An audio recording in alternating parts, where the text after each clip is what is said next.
Hello guys, আমরা একটা family ট্যুরে আম্মা এবং ভাইদের সাথে কাপ্তাই লেকশোর রিসর্টটা পরিভ্রমণ করেছিলাম। রিসর্টটি একদম কাপ্তাই লেকের পাশেই অবস্থিত। আমরা সকালে রওনা দিয়ে দুপুরে ভাটিয়ারি গলফ ক্লাবে হালকা খাবার খাই। 1 ঘন্টা বিরতি দিয়ে আমরা আবার যাত্রা শুরু করি আমাদের গন্তব্যের উদ্দেশ্যে। বিকাল 5টার মধ্যে আমরা লেকশোর রিসর্টে পৌঁছাই। রিসর্টটি একদম লেকের পাশে অবস্থিত। আমরা ওখানে সেদিনকে ভাই বোনরা মিলে আড্ডা দিয়ে রাতটা অতিবাহিত করি। পরের দিন সকালবেলা উঠে লেকের পাশে রিসর্টের ডাইনিং এরিয়ার সামনে একটা খুব সুন্দর প্লেস আছে, ওখানে বেশ কিছু ফটো সেশন করি।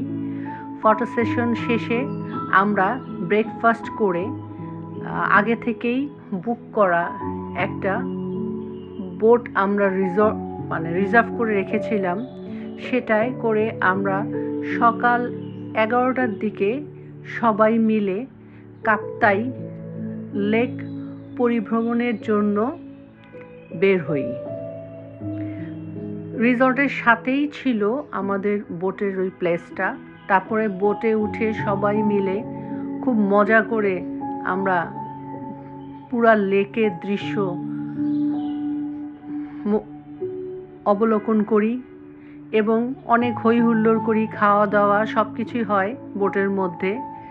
যেহেতু দিনটা ছিল একটু বৃষ্টি স্নাত দিন এবং বাতাস বইছিল, মাঝে মাঝে গুড়ি গুড়ি বৃষ্টিও পড়ছিল। আসলে পুরো পরিবেশটাই একটু অন্যরকম ছিল, সে কারণে আমরা ওরকম কোনো গরমও অনুভব করিনি। লেকের এত সুন্দর পানি আর দুই পাশের প্রাকৃতিক দৃশ্য দেখলাম আমরা মন ভরে। সেই সাথে আমরা কাপ্তাই লেকটাও পরিদর্শন শেষে আমরা জলবিদ্যুৎ কেন্দ্রটাও দেখলাম দূর থেকে। তারপরে আমরা রিসর্টে ফিরে আসতে আসতে অ্যাকচুয়ালি আমাদের দুপুর হয়ে গিয়েছিল। আমরা প্রায় 3 ঘন্টা লেক পরিভ্রমণ শেষে দুপুরবেলায় আমরা রিসর্টে পৌঁছাই। তারপরে আমরা ব্রেকফাস্ট করে হালকা বিশ্রাম নিয়ে শুরু হয়ে যায় আমাদের ভাই বোন বাচ্চাদের সাথে আড্ডা, খেলাধুলা। খুবই সুন্দর একটা পরিবেশে আমরা আসলে কিভাবে যে দিনটা অতিবাহিত করেছি সেটা আসলে বলার নাই। পরের দিন সকালবেলায় 11টার সময় আমরা চেক আউট করে ঢাকা উদ্দেশ্যে রওনা হই। প্রথমে আমরা সবার জনপ্রিয় দি পড হাউসটা